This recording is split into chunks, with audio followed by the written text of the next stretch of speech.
A day after Narendra Modi rallied for BJP at Ramlila Maidan in the capital and made promises to the people that power cuts will be reduced to bare minimum, Arvind Singh Lovely of the Congress said that Modi and Kejriwal were competing in telling lies.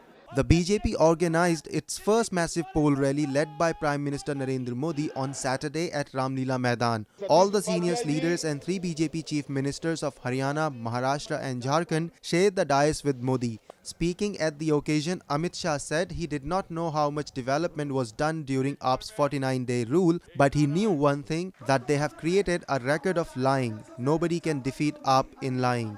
Bharatiya Janata party की सरकार आएगी तो 24 घंटे बिजली जो हम उनको देंगे। तो दिल्ली में तो 24 घंटे बिजली आती थी, ये तो जब से महानुभाव साहब के पांव जो है दिल्ली की ज़मीन पे पड़े तभी से 4-5 घंटे की शेडिंग शुरू हुई है। उससे पहले तो दिल्ली के लोगों को 24 घंटे बिजली मिलती थी। दूसरा, वो कह रहे हैं कि एलईडी जो है बीजेपी बांटेगी, तो जनाब को यह भी बताना चाहता हूं कि वो तो 2 साल से बांट रहे हैं, हम दिल्ली सरकार की स्कीम है और सब्सिडी भी बाकायदा सेल टैक्स में देते रहे। तो कहीं ना कहीं मुझे लगता है उनकी मानसिकता जो है वो गुजरात में ही अटकी हुई है। वो समझ रहे हैं दिल्ली देश की राजधानी है। इन सब बातों से दिल्ली आगे निकल गई है। वो अलग बात है कि पिछले 1 सालों में दिल्ली के लोग ये फैसला नहीं कर पा रहे कि कौन बड़ा मोदी है और कौन छोटा केजरीवाल है। दोनों में कंपटीशन है कि कौन ज़्यादा लोगों से झूठ बोले और कौन जो है वो ज़्यादा दिल्ली के लोगों को जो है वो गुमराह करे। In a direct attack at the PM, Arvind Singh Lovely said that Modi was blackmailing the people of Delhi in the name of water.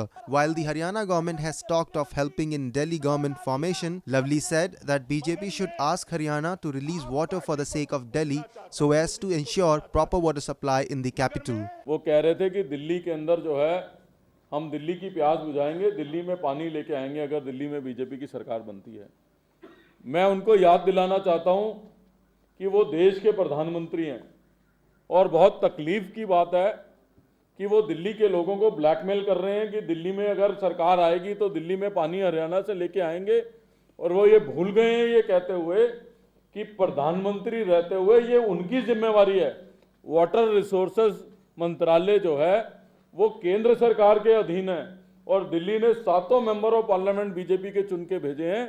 इसलिए प्रधानमंत्री होने के नाते ये उनका दायित्व है कि देश की राजधानी में पानी की व्यवस्था कराएं। तो वो किस बात की इंतजार कर रहे हैं?